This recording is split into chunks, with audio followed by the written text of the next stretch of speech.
विवाहेतर संबंध न केवल आपकी सामाजिक प्रतिष्ठा को बर्बाद करते हैं, बल्कि आपके मानसिक और भावनात्मक स्वास्थ्य को भी नुकसान पहुंचाते हैं।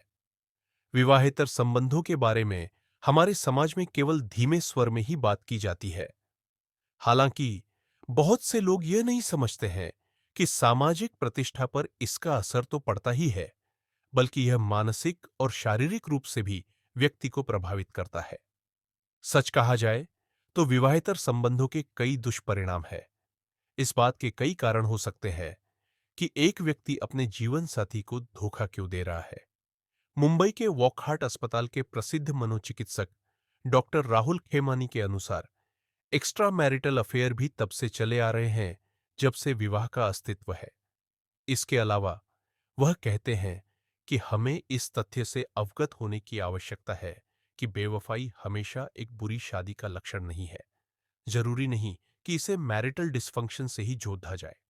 कभी-कभी यह लगाव, इग्नोरेंस, लंबे समय तक सेक्स की कमी, अकेलापन और वर्षों की एकरसता और बार-बार होने वाली लड़ाइयों का भी परिणाम हो सकता है, जो आगे चलकर एक्स्ट्रा मैरिटल अफेयर का कारण बनते हैं। बेशक, कुछ लोग सिर्फ इसलिए धोखा देते हैं क्योंकि वो ऐसा कर सकते हैं। कुछ मामले खुद को एक्सप्लोर करने की कोशिश का भी परिणाम हो सकते हैं।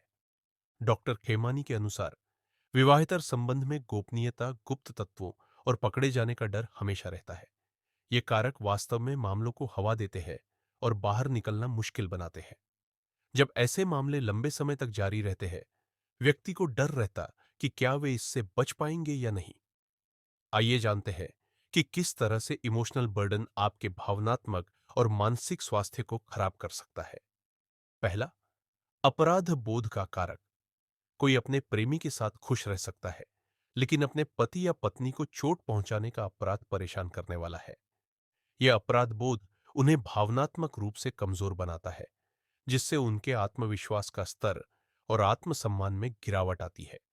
यह केवल अधिक तनाव और मानसिक उथल-पुथल का कारण बनता है। दूसरा, पकड़े जाने का डर। पकड़े जाने का डर विवाहेतर संबंध में संलिप्त व्यक्ति को खाने लगता है। वे सोचते रहते हैं कि अगर वे पकड़े गए तो क्या होगा, इससे उनके परिवार पर क्या प्रभाव पड़ेगा और समाज उनके बारे में क्या सोचेगा।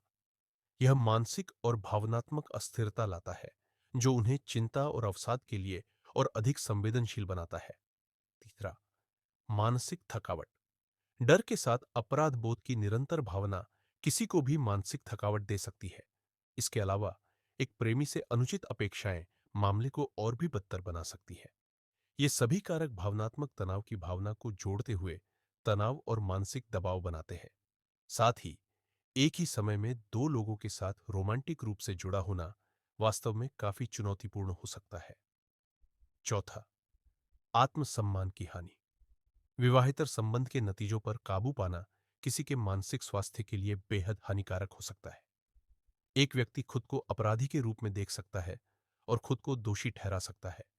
इस विचार से आत्मसम्मान को झटका लगता है। विवाहेतर संबंध अक्सर अपराध, शर्म और डरा देने वाली भावनाओं को जन्म देते हैं।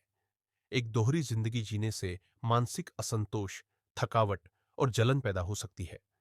डॉक्टर खेमानी ने निष्कर्ष निकाला कि जीवन साथी और बच्चों को भावनात्मक रूप से आहत करना कष्टकारी हो सकता है। हालांकि ऐसे लोग हैं जो व्यभिचार के विचार को रोमांचक और साहसी मानते हैं। मूल रूप से वे इसे या तो कोपिंग मैकेनिज्म के रूप में देखते हैं या अपनी नीरस दिनचर्या में कुछ मज्जे के रूप में। कहने की जरूरत नहीं है कि भावनात्मक बोझ अक्सर भारी होता है और किसी के मानसिक स्वास्थ्य को प्रभावित कर सकता है, फिर चाहे वह विवाहेतर संबंध को कितना भी सही साबित कर ले। इसलिए उत्तेजना के कुछ क्षणों के लिए अपनी शादी और मानसिक स्वास्थ्य को खतरे में डालना कभी भी बुद्धिमानी भरा निर्णय नहीं है।